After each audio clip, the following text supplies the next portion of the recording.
Terpujilah Tuhan semesta alam, Allah pencipta langit dan bumi. Haleluya, biarlah segala yang bernafas memuji Tuhan. Jemaat terkasih, selamat memasuki hadirat-Nya dengan kekudusan. Selamat mendengarkan kebenaran. Allah Roh Kudus menolong kita untuk taat. Selamat beribadah. Tuhan Yesus memberkati. Kudus, kudus, kuduslah Tuhan.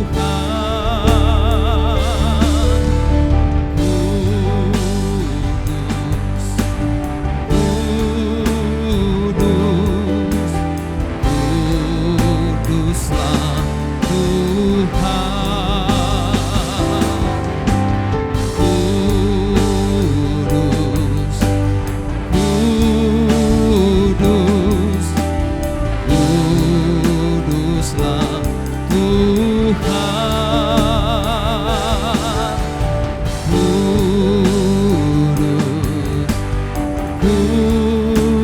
kudus,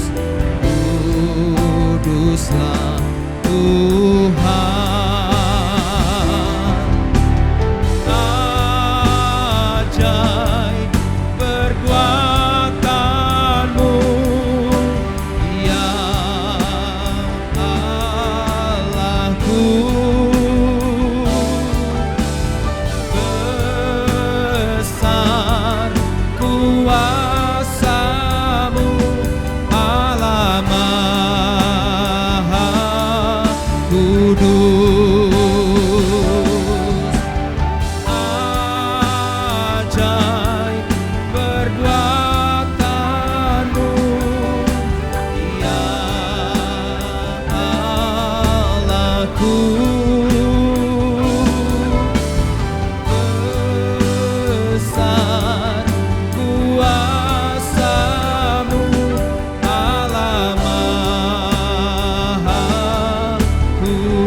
Pertolongan kita adalah dalam nama Tuhan yang menjadikan langit dan bumi, Allah yang tetap setia untuk selama-lamanya dan yang tidak pernah meninggalkan perbuatan tangannya.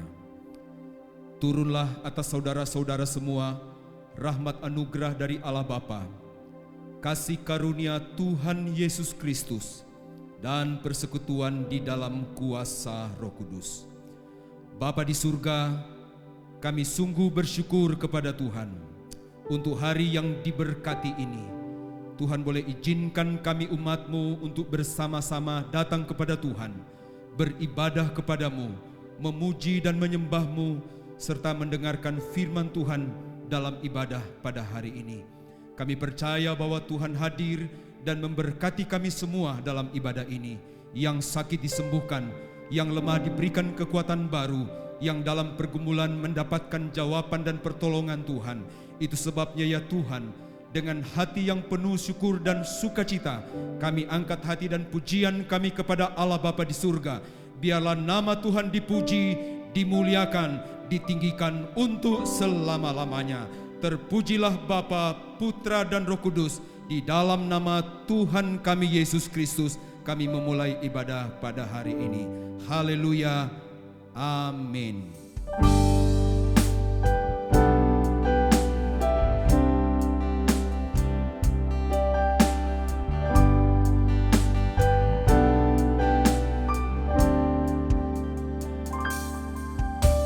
Tuhan adalah kekuatanku,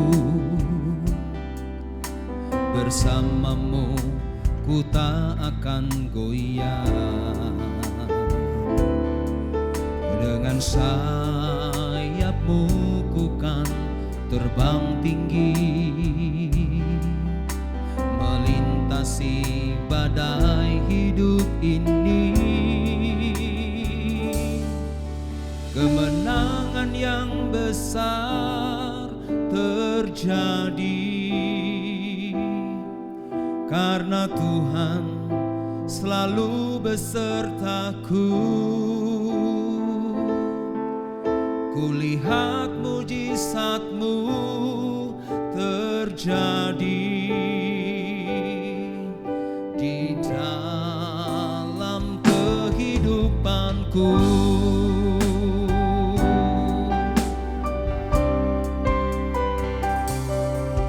Aku mau bersyukur kepadamu dengan segenap hatiku,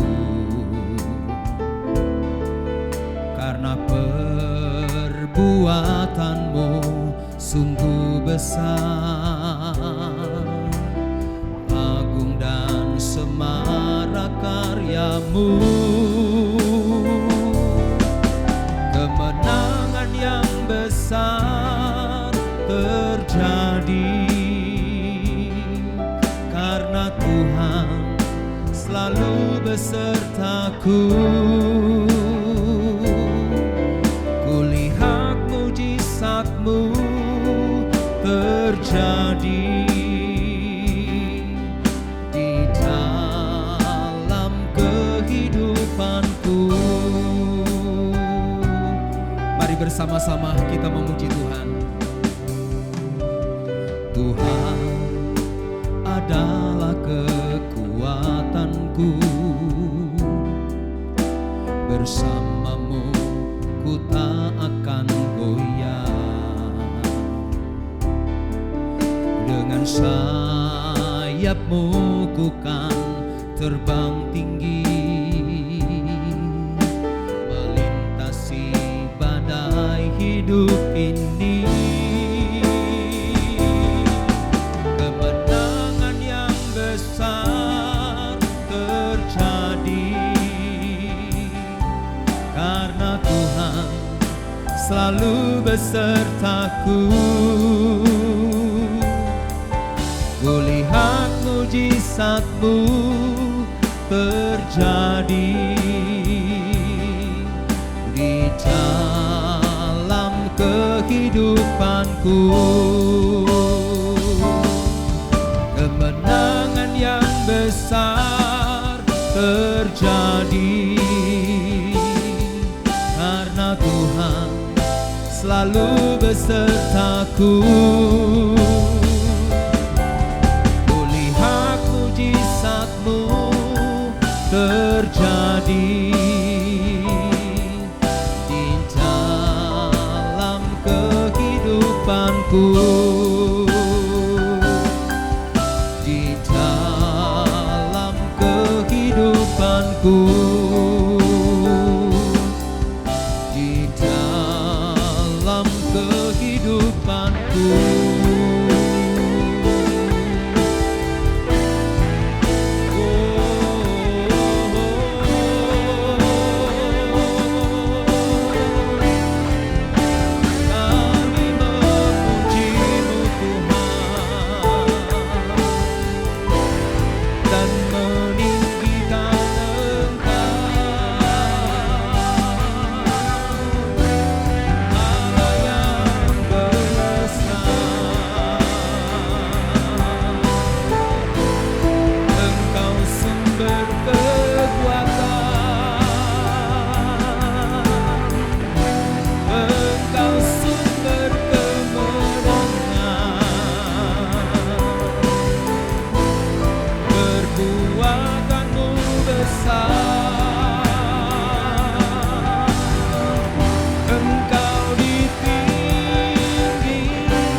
mulia.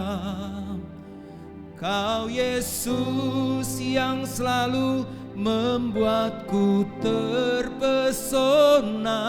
Segala pujian bagimu ya Tuhan.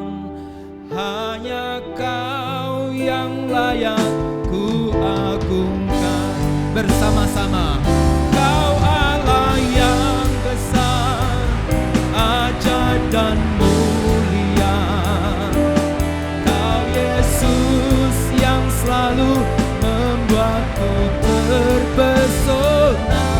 Segala pujian bagimu ya Tuhan. Hanya Kau yang layak ku agungkan. Hanya Kau yang layak. Hanya Kau yang layak. Hanya Kau yang layak ku agungkan.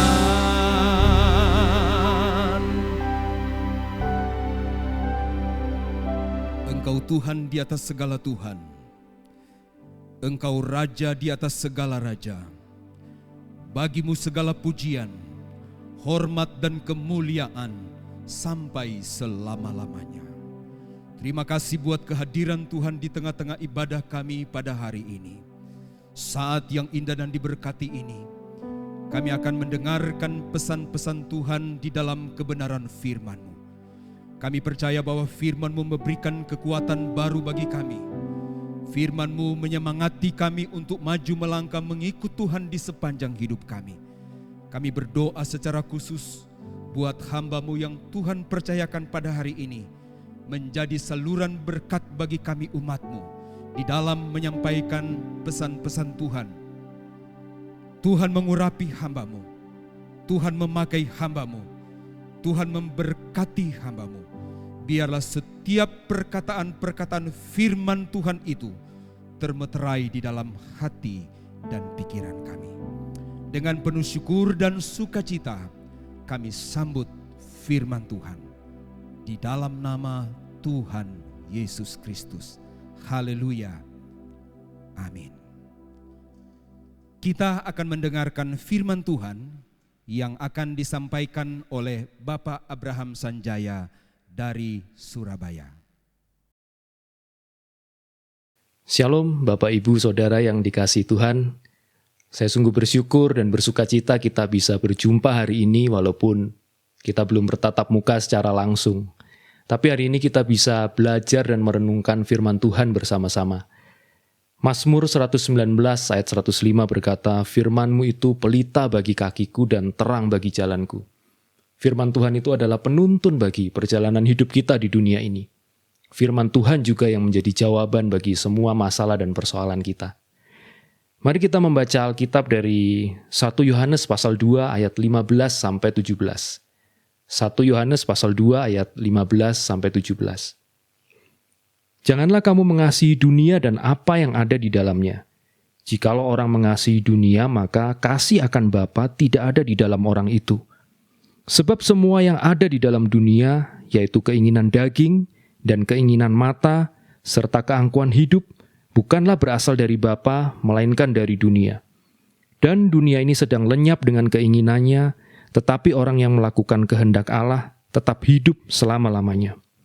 Saudara, kalau kita melihat bagian-bagian yang lebih awal dari 1 Yohanes pasal 2 ini, kita melihat ayat-ayat sebelum ayat 15, kita bisa melihat bahwa pesan ini diberikan kepada orang-orang percaya, kepada orang-orang yang sudah mengenal kasih Tuhan, kepada orang-orang yang sudah mengenal kebenaran.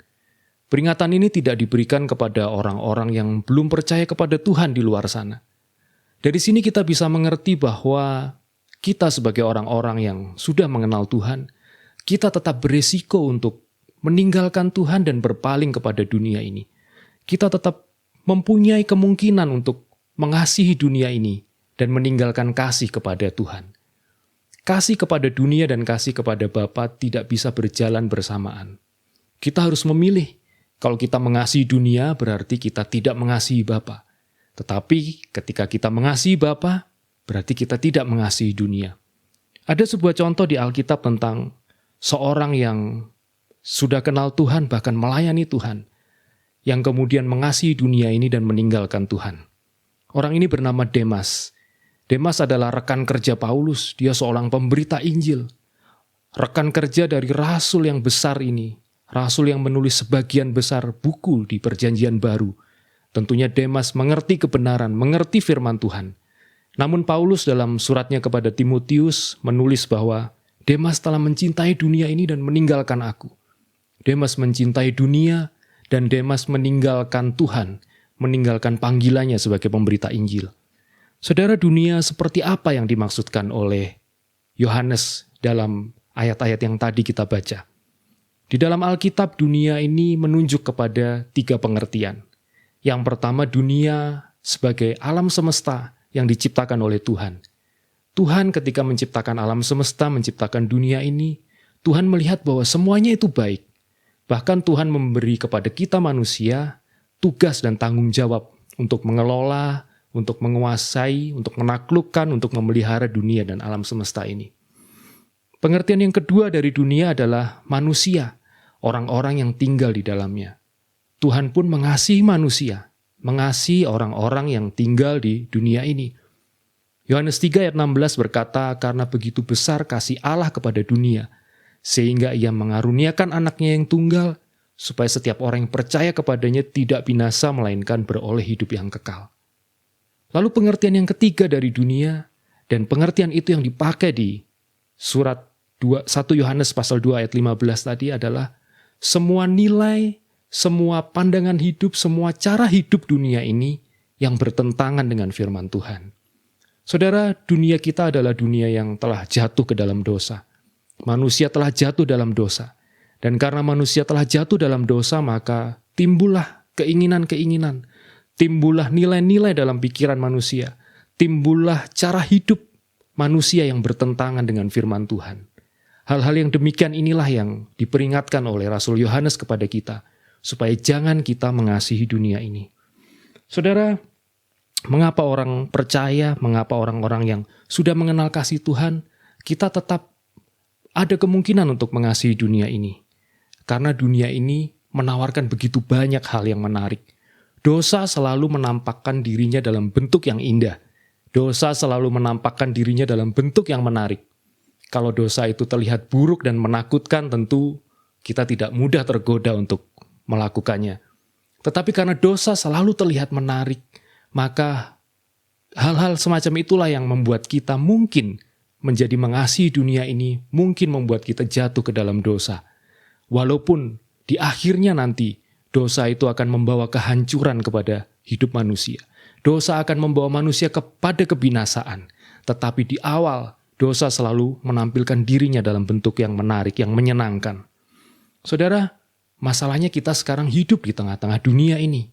Tetapi kita diperingatkan untuk tidak mengasihi dunia ini. Lalu, apakah kita harus mengasingkan diri dari dunia ini? Apakah kita tidak boleh lagi bergaul dengan sesama kita tidak boleh lagi bekerja, kita tidak boleh lagi bersosialisasi di tengah-tengah masyarakat? Tentunya bukan demikian, saudara.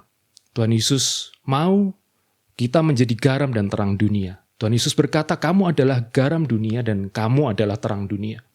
Untuk menjadi garam dan terang dunia tentu kita harus berada di tengah dunia. Tetapi kita tidak boleh terkontaminasi oleh nilai-nilai dunia itu. Ada kelompok-kelompok orang Kristen di masa lalu, terutama di abad-abad pertengahan, yang mereka ingin mengejar kesucian. Mereka ingin meninggalkan hidup yang duniawi dan kemudian mengejar kekudusan. Sehingga mereka memisahkan diri dari masyarakat. Mereka pergi ke tempat-tempat yang terpencil, mereka pergi ke gurun-gurun, tinggal di tempat-tempat yang terpencil dan mengisi hari-harinya hanya dengan berdoa dan membaca firman Tuhan. Selama bertahun-tahun mereka habiskan hidup seperti itu, sampai akhir hidup mereka dihabiskan seperti itu. Bahkan ada beberapa orang yang ingin mengasingkan diri dari dunia dengan cara yang unik. Mereka naik ke atas pilar-pilar dan kemudian mereka tinggal di sana untuk waktu yang lama, supaya mereka tidak terpengaruh dengan nilai-nilai dunia ini. Salah satu yang terkenal adalah Simeon. Simeon hidup di Syria, Simeon the Stylite, dia hidup di Syria pada awal abad ke-5, dan dia memutuskan suatu hari bahwa dunia dan masyarakat tempat dia tinggal ini mengganggu fokus dan konsentrasinya untuk beribadah kepada Tuhan. Jadi dia memutuskan untuk naik ke atas, ke puncak sebuah pilar setinggi 15 meter. Dia tinggal di sana bukan hanya sehari, 2 hari, sebulan, 2 bulan, tapi dia tinggal di sana selama 37 tahun. Hari-harinya diisi dengan berdoa, diisi dengan merenungkan firman Tuhan. Makanan diberikan dari bawah oleh orang-orang yang bersimpati kepadanya. Dia tinggal di sana tanpa atap, saudara. Panas kepanasan, hujan kehujanan selama 37 tahun. Saudara, di satu sisi kita patut mengapresiasi, mengacungi jempol. Ada orang-orang yang berdedikasi dan sungguh-sungguh mencari Tuhan sampai sedemikian dengan cara-cara yang ekstrim. Tetapi di sisi lain sebenarnya Tuhan ingin supaya kita tetap ada di dalam dunia ini. Kita menjadi berkat bagi lingkungan kita. Kita menjadi berkat bagi dunia. Kita tidak boleh mengasihi dunia, tetapi kita tetap hidup di dalam dunia. Saudara, seperti apakah nilai-nilai dunia ini yang Rasul Yohanes tadi beritahu kepada kita supaya kita tidak boleh mengasihinya? Yang pertama adalah keinginan daging di dalam ayat ke-16 tadi kita melihat. Sebab semua yang ada di dalam dunia, yaitu keinginan daging dan keinginan mata serta keangkuhan hidup, bukanlah berasal dari Bapa melainkan dari dunia. Yang pertama adalah keinginan daging. Keinginan daging adalah segala sesuatu yang nikmat, yang menyenangkan bagi tubuh jasmani kita, bagi daging kita. Saudara, kita mempunyai kebutuhan memang secara jasmani. Tubuh kita mempunyai kebutuhan. Kita butuh makan, kita butuh minum, kita juga butuh mengekspresikan perasaan kita, marah, sedih, gembira, dan sebagainya. Tetapi ketika kebutuhan itu berubah menjadi sesuatu yang bertentangan dengan firman Tuhan, di saat itulah kita sedang berdosa dan kita sedang menghidupi nilai-nilai dunia. Apabila kebutuhan kita akan makan berubah menjadi keserakahan dan kerakusan, saat itulah kita sedang berdosa. Saat kebutuhan kita untuk minum, kita boleh minum, kita boleh menikmati minuman yang segar-segar mungkin. Tetapi kalau kebutuhan itu berubah menjadi kecanduan alkohol misalnya, maka itu menjadi sebuah dosa. Ketika emosi-emosi yang ada dalam diri kita, kemarahan, kegembiraan, kesedihan, itu semua hal yang wajar. Tetapi ketika kita marah kepada seseorang, menyimpan dendam, tidak mau mengampuni, kita ingin membalas kesalahan yang dilakukan orang kepada kita, di saat itulah kita sedang berdosa dan kita sedang hidup menurut nilai-nilai dunia ini. Yang kedua adalah keinginan mata. Keinginan mata adalah segala sesuatu yang menarik bagi indera kita. Segala sesuatu yang enak dilihat, segala sesuatu yang menyenangkan, mungkin mobil yang bagus, rumah yang bagus, dan sebagainya. Itu bukan hal yang salah, saudara. Tetapi ketika misalnya kita melihat tetangga kita punya mobil baru, mobil yang bagus, lalu kita mulai iri, kita mulai dengki, kita mulai berpikiran negatif terhadap orang itu, di saat itulah kita sebenarnya sedang mengikuti nilai-nilai dunia ini. Di saat kita melihat seseorang dan menginginkannya dengan cara yang salah, di saat itulah kita juga sedang berdosa dan mengikuti nilai-nilai dunia ini. Saudara, hari-hari ini mungkin ibu-ibu suka nonton drama Korea. Bukan hanya ibu-ibu bahkan, saya punya teman bapak-bapak juga hobi banget nonton drama Korea. Setiap ada drama Korea baru, pasti dia nonton dan dia tahu, hafal semua ceritanya. Hafal semua nama pemainnya, hafal nama asli maupun namanya di film itu. Dan dia bisa ceritakan dengan detail semua drama Korea yang dia tonton dan habiskan waktu berjam-jam, apalagi sekarang yang lalu sedang semua bekerja di rumah, waktunya dihabiskan berjam-jam buat nonton drama Korea. Saudara, itu bukan hal yang salah kalau kita lakukan dengan sewajarnya. Tetapi kalau kita nonton dan kemudian gaya hidup yang salah di film-film itu kemudian mempengaruhi kita dan kita ingin melakukannya, di saat itulah kita sedang mengikuti nilai-nilai dunia ini.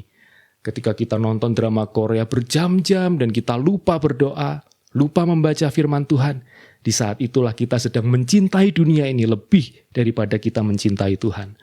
Saudara, seringkali godaan memang datang berawal dari mata. Hawa jatuh ke dalam dosa, digoda oleh iblis, dan dia mulai melihat bahwa buah pengetahuan yang baik dan jahat itu terlihat bagus, terlihat indah. Godaan dan kejatuhan Hawa diawali dari mata. Dari mata kemudian dia mulai menginginkannya di dalam hatinya, dan kemudian dia masuk ke dalam tahap-tahap berikutnya untuk kemudian jatuh ke dalam dosa.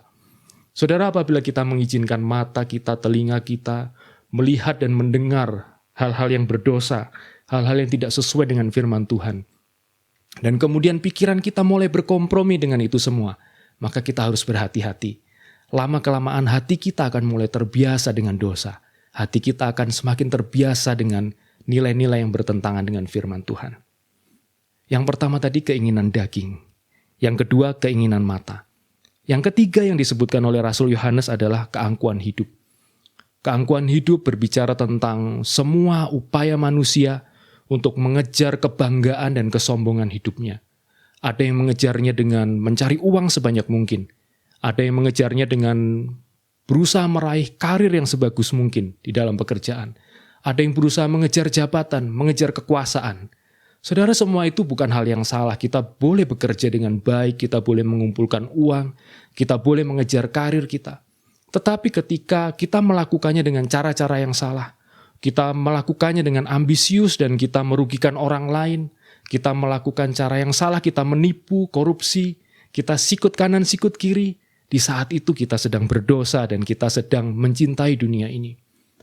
Juga ketika kebanggaan kita, rasa harga diri kita semuanya didasarkan kepada apa yang kita miliki. Di saat itulah kita sedang menjadi seorang yang sombong. Dan di saat itulah kita sebenarnya sedang mencintai dunia ini. Firman Tuhan berkata bahwa Tuhan membenci orang yang sombong. Tetapi Tuhan dekat kepada orang-orang yang rendah hati. Saudara, mengapa kita tidak boleh mengasihi dunia ini? Di dalam ayat ke-17, mari kita baca di ayat ke-17. Dan dunia ini sedang lenyap dengan keinginannya. Tetapi orang yang melakukan kehendak Allah tetap hidup selama-lamanya. Saudara, semua pencapaian di dunia ini tidak ada yang abadi.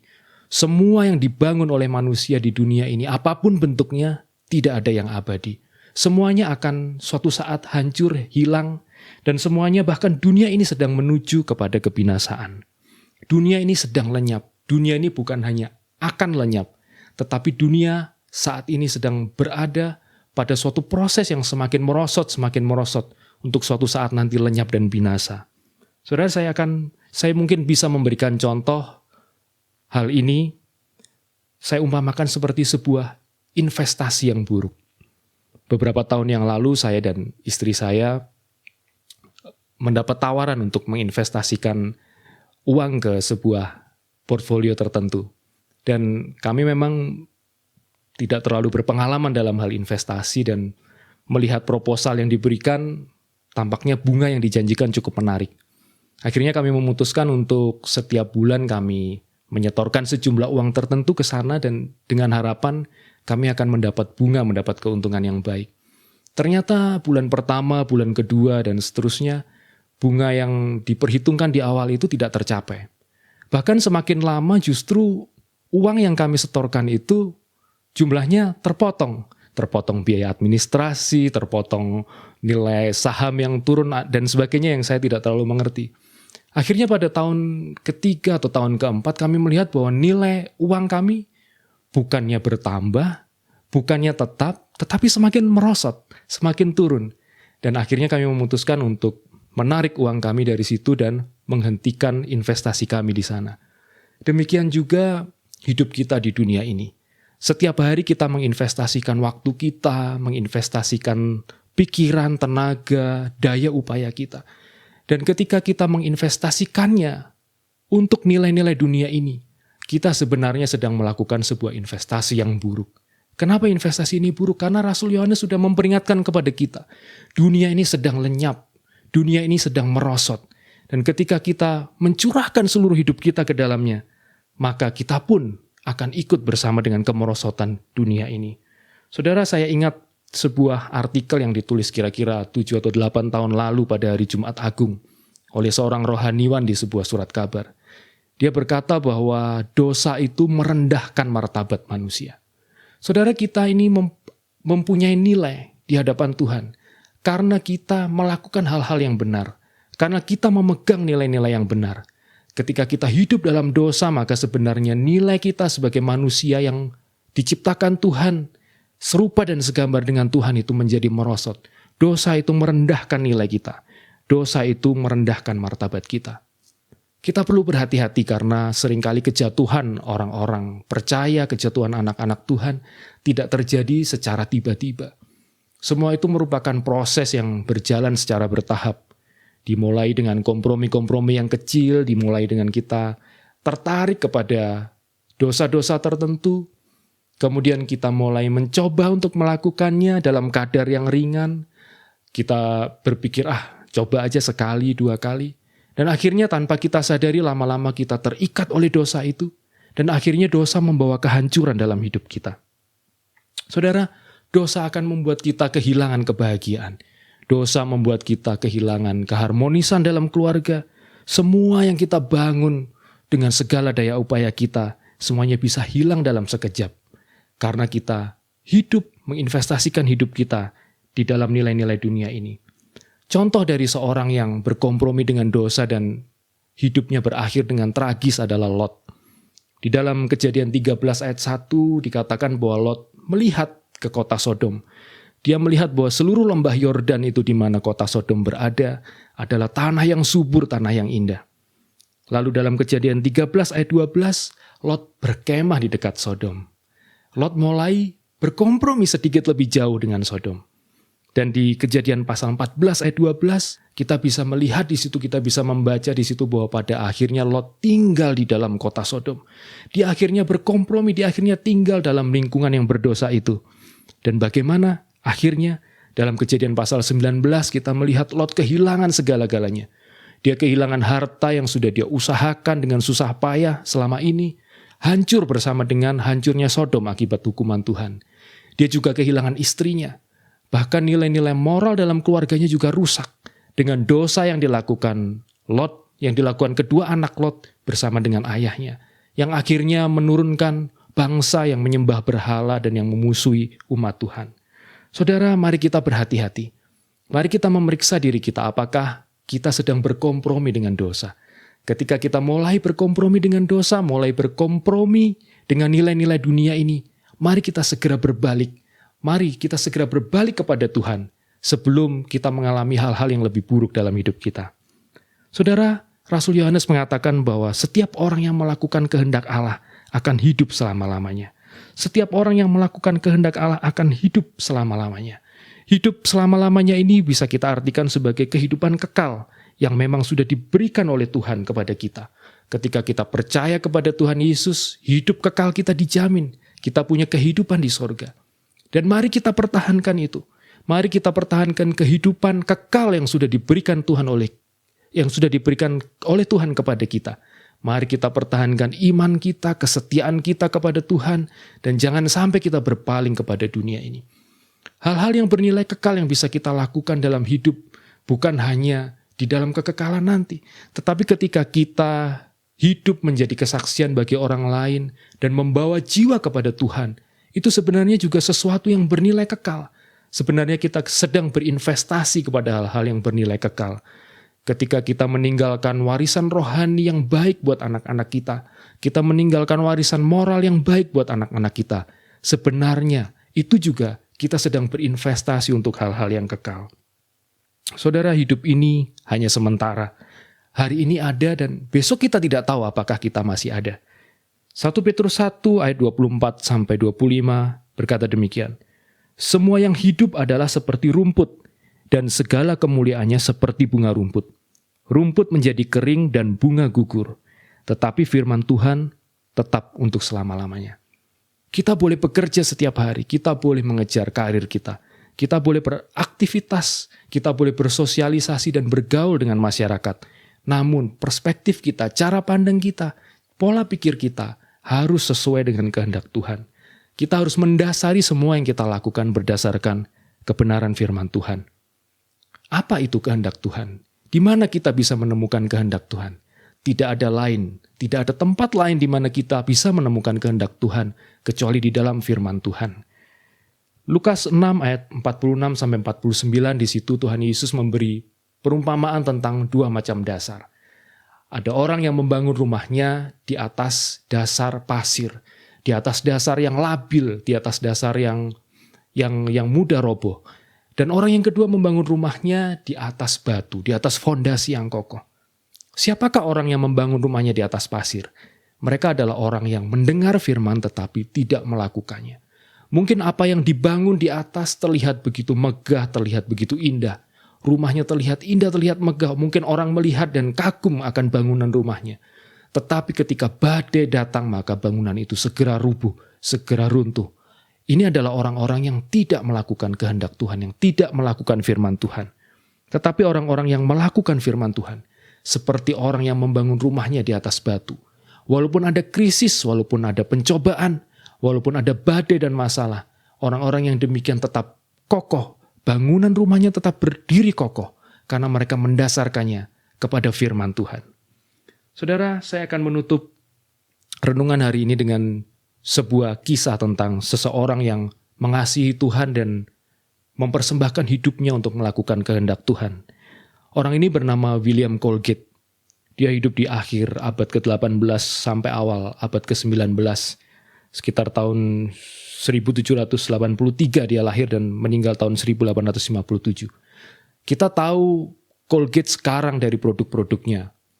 Dia jual, sekarang produk Colgate ada di seluruh dunia. Pasta gigi, sabun. Dan saudara, William Colgate adalah seorang yang begitu mengasihi Tuhan. Dia pindah dari Inggris ke Amerika pada usia 15 tahun dan hidupnya awal-awal kepindahannya di Amerika dilalui dengan susah payah. Ayahnya mencoba membuat sabun tapi gagal. Dia sendiri akhirnya mencoba untuk membuat sabun untuk dijual tapi juga tidak berhasil. Akhirnya pada usia 21 tahun, William Colgate memutuskan untuk pindah dari kota tempat tinggalnya ke New York City dengan tujuan untuk bekerja di perusahaan pembuat sabun sesuai dengan keahliannya. Dalam perjalanannya di sebuah sungai, dia berbicara dengan kapten kapal yang membawanya. Dan dia bercerita bahwa dia akan pergi ke New York City untuk bekerja sebagai pembuat sabun. Kapten kapal ini kemudian memberi sebuah nasihat kepadanya. Rupanya kapten kapal ini seorang Kristen, seorang anak Tuhan. Nasihat dari kapten kapal ini diingat oleh William Colgate sepanjang hidupnya. Demikian nasihat dari kapten kapal ini. Kamu mungkin akan menjadi pembuat sabun yang terbesar di New York. Tapi jangan lupa bahwa kemampuanmu membuat sabun adalah pemberian Tuhan. Hormatilah Tuhan dengan mengembalikan apa yang menjadi miliknya. Jadilah orang yang baik. Berikan hatimu kepada Kristus. Jadilah pembuat sabun yang jujur. Jangan kurangi berat sabun yang kamu jual. Saudara, kemudian tiba di New York City. William Colgate bekerja di sebuah perusahaan pembuat sabun selama 2 tahun dan akhirnya perusahaan itu tutup.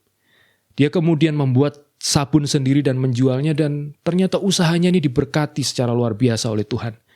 Pada tahun 1820 dalam usia ke-37 tahun, dia sudah menjadi salah satu orang paling kaya di New York City.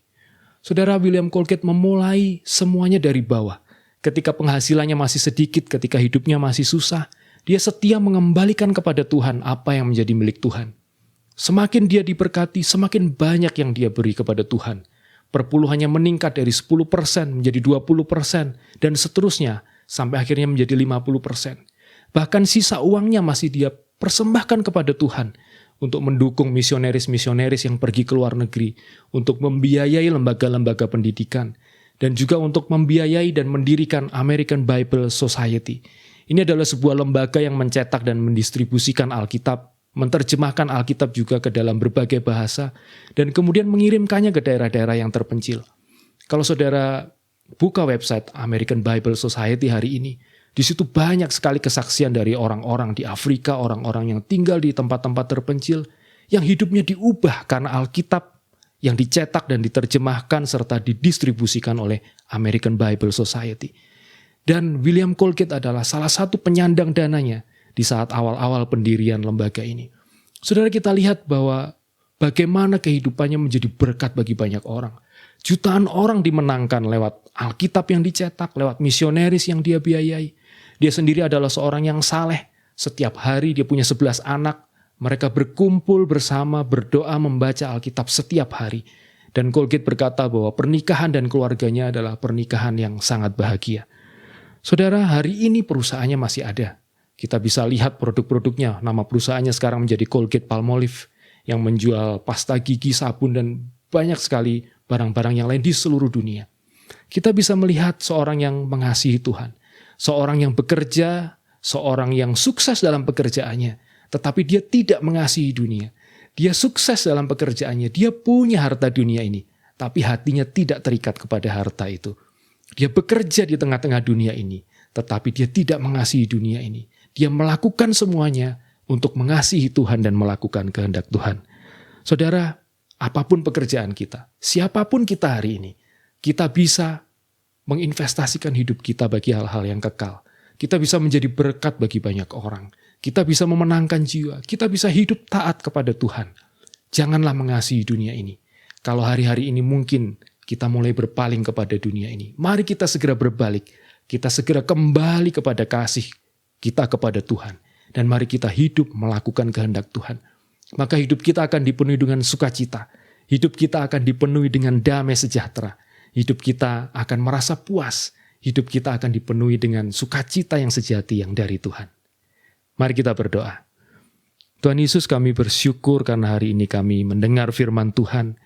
Tolong kami Tuhan untuk mengasihi Tuhan. Tolong kami untuk tidak berpaling kepada dunia ini. Tolonglah kami untuk tidak mengasihi dunia ini. Karena dunia dan semua yang ada di dalamnya sedang lenyap. Biarlah kami mengasihi Tuhan dan melakukan kehendak Tuhan. Dan melakukan semua pekerjaan kami dengan hati yang mengasihi Tuhan. Dan dengan demikian kami sedang melakukan sesuatu yang mempunyai nilai kekal. Terima kasih Tuhan, tolong kami Roh Kudus, tolonglah kami, supaya firman Tuhan senantiasa hidup di dalam hati kami, dan kami semua dimampukan untuk menjadi pelaku firman. Terima kasih Tuhan, di dalam nama Tuhan Yesus. Amin. Semua karena anugerah-Mu hari ini ada, bukan karena kuatku, namun karena Roh-Mu. Ku bawa hatiku, penyembahanku, ku semakin berkurang, Yesus semakin bertambah. Mengikut Yesus, itulah kesukaan hatiku. Ku lepas semua hakku untuk mengenal kehendak-Nya di hidupku. Mengiring Yesus, itulah kekuatan hidupku.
Kami sampaikan pengumuman untuk jemaat semua.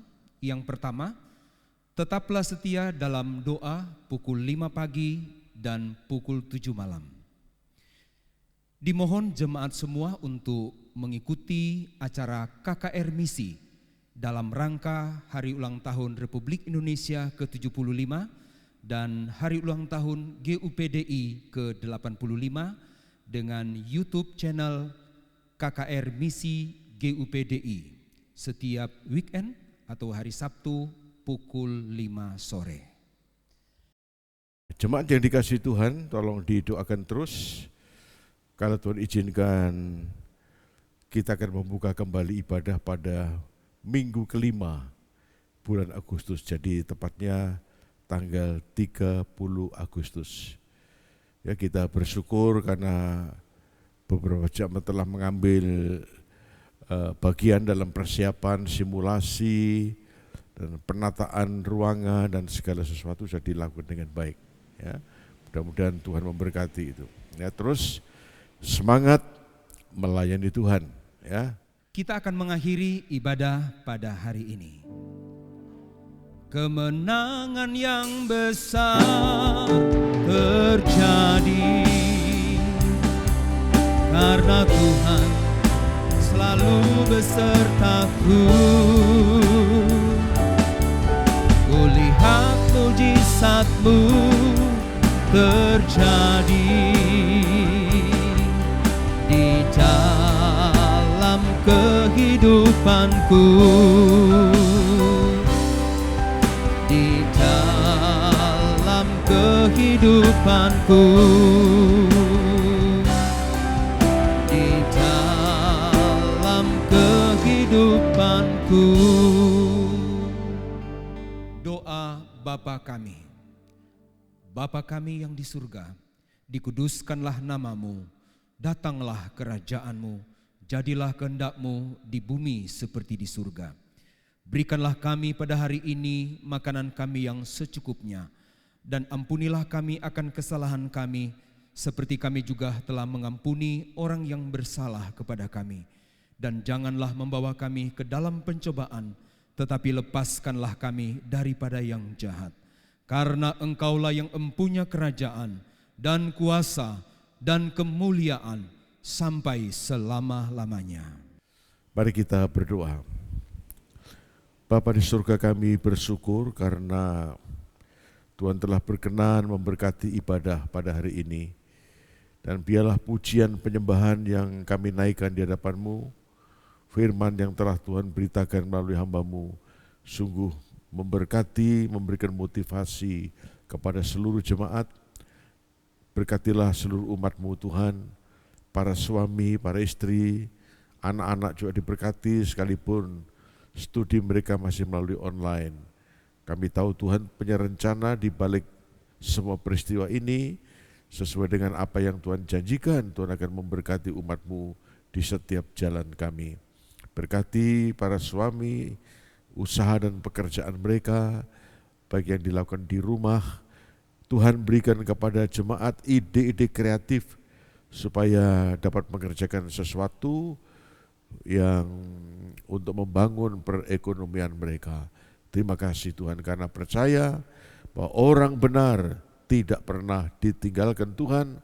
Berkat Tuhan ada di atas kepala orang benar. Jemaat yang dikasihi Tuhan, sekarang terimalah dengan iman berkat-berkat Tuhan. Tuhan memberkati engkau dan melindungi engkau. Tuhan menyinari engkau dengan wajah-Nya, memberi kasih karunia. Tuhan menghadapkan wajah-Nya kepadamu dan memberi engkau damai sejahtera dalam nama Tuhan Yesus. Terima kasih Yesus. Terima kasih Yesus. Beri syukur hanya bagi-Mu, ya Allahku, ya Tuhanku. Terima kasih Yesus.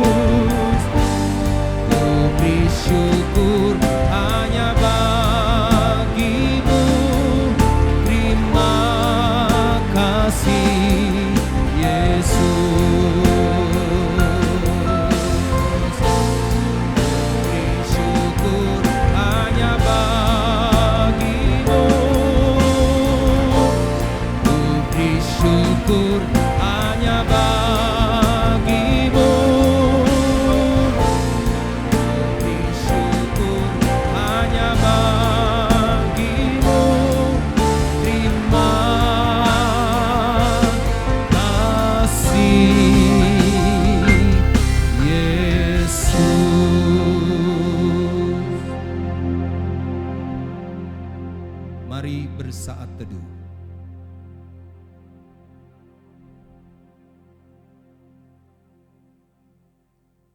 Amin. Selamat hari Minggu, Tuhan Yesus memberkati. Proklamasi. Kami, bangsa Indonesia, dengan ini menyatakan kemerdekaan Indonesia. Hal-hal yang mengenai pemindahan kekuasaan dan lain-lain diselenggarakan dengan cara saksama dan dalam tempo yang sesingkat-singkatnya. Jakarta, 17 Agustus 1945, atas nama bangsa Indonesia, Soekarno, Hatta.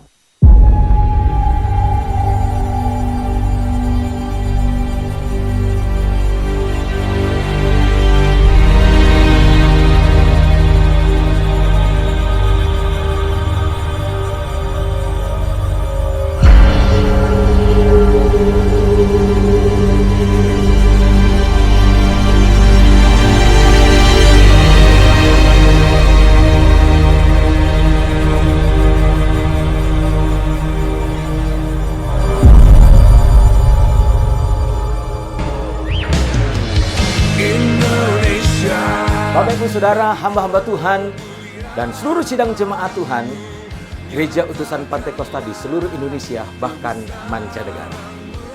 Bersyukur tentunya kepada Tuhan kita Yesus Kristus yang sudah mengizinkan gereja kita berkarya selama 85 tahun di Indonesia bahkan sampai mancanegara. Di tahun ini kita merayakan HUT GUP yang ke-85 tahun. Momen yang luar biasa ini bahkan disambungkan juga dengan kemerdekaan Republik Indonesia tahun ini yang ke-75 tahun. Kita akan pergunakan momen ini dengan kegiatan yang sangat-sangat dahsyat, yaitu apa? Kebaktian, kebangunan rohani. Kita akan sama-sama menyaksikan dan kita akan sama-sama menikmati kebaktian kebangunan rohani Gereja Utusan Pantekosta yang akan kami adakan tanggal 15 Agustus sampai 17 September.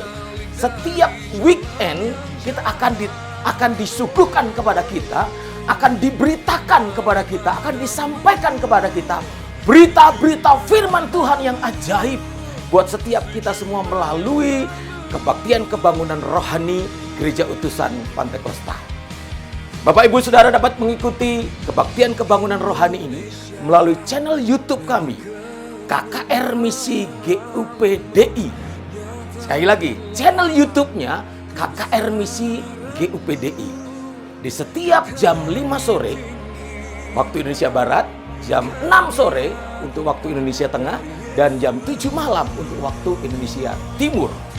Di setiap weekend dari tanggal 15 sampai dengan tanggal 17 September. Dan khusus pada tanggal 17 Agustus ada momen spesial juga, kita akan merayakan hari kemerdekaan itu dengan kebaktian kebangunan rohani. Dan juga pada tanggal 17 September kita juga akan sama-sama menyaksikan acara puncak kebaktian kebangunan rohani gereja kita memperingati hari ulang tahun gereja kita yang ke-85. Puji Tuhan Bapak Ibu Saudara, sebab itu pastikan Anda mengajak banyak orang untuk dapat mengikuti kebaktian kebangunan rohani ini. Anda ajak teman-teman saudara-saudaramu untuk ambil bagian dan menikmati karya Tuhan yang ajaib melalui kebaktian kebangunan rohani dari tanggal 15 Agustus sampai dengan tanggal 17 September di channel YouTube kami, KKR Misi GUPDI. Puji Tuhan, Tuhan Yesus memberkati kita semuanya. Haleluya. Shalom.